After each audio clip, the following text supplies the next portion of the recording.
You'll be producing daily Sports Center updates for Africa. Yes. And how different will be the content you're bringing through to Africa to what one can see in the States? So the top American sport headlines are going to be the same. The Super Bowl just wrapped up. I was there doing some work for Kwese there. But the big thing coming up after our launch is American college basketball. We call it March Madness. It's a 68-team tournament of all the best college basketball teams. So stateside, that is the biggest story going on. We're going to lead our show with that. It's going to be a big deal for the first month, especially the first month after launch. But we'll also touch on top international sport headlines and have elements, too, that may appeal to fans who are just starting to learn American sport. All right, that's very interesting. Now, will fans that have been following you, specifically Phil Murphy, because I know a lot of people will watch Sports Center to try and pick up on one or two tricks and tips of how the trade is conducted in the States, and they would have picked up on you. Will they be able to see you in action every single day?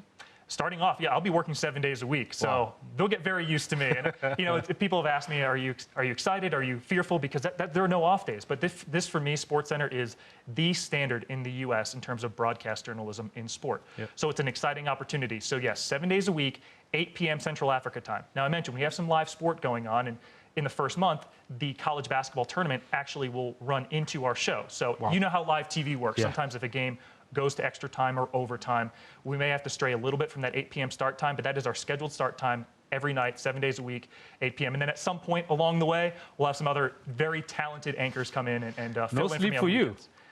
Literally. Yeah, I'll sleep a little bit. I'll take naps during the day. But for me, honestly, this is a huge passion of mine. I hope that comes across in the show, that I'm passionate about sport and passionate about international sport as well. So it's a cool partnership with Kwese, them having the international side covered, us focusing on the American side, and really, again, appealing to sports fans, we hope, across Africa. No, I think a lot of people can pick up on your passion just in this chat that we're having, as well as what they've seen of your work on YouTube as well. Those that are able to catch you in the States, they would know of that. That's why you've been doing this for like 7 years almost, isn't it? I've been with ESPN for 7 years, and then I had about 4 or 5 years of experience that predated that. So for me, once I realized that sports broadcast was a realistic career opportunity, I jumped all over it. And then I was blessed enough in 2010 for ESPN to invite me up. And ESPN is the pinnacle, the touchstone of broadcast sport in the U.S.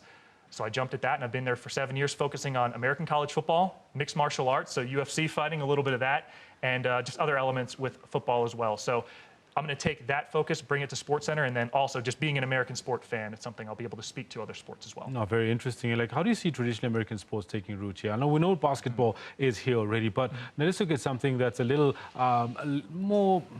less easily understood. American football, for example. How do you see that taking root? I know in Nigeria there are 1 or 2 teams that are already taking shape there.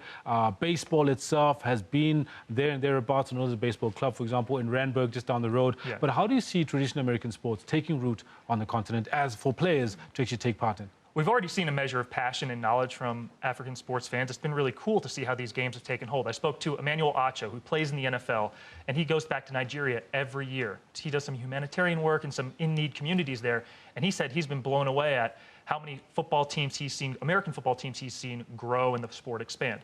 Now listen, I know everyone has their own sport palette, right? Some people are international football fans, cricket fans, what have you.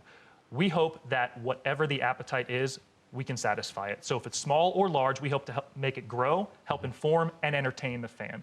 So I think there's absolute potential here. There are a lot of people who are well more adept on the business side of things than I, who have a lot of confidence that this will catch on and that there is an unfulfilled appetite there that we hope to appease.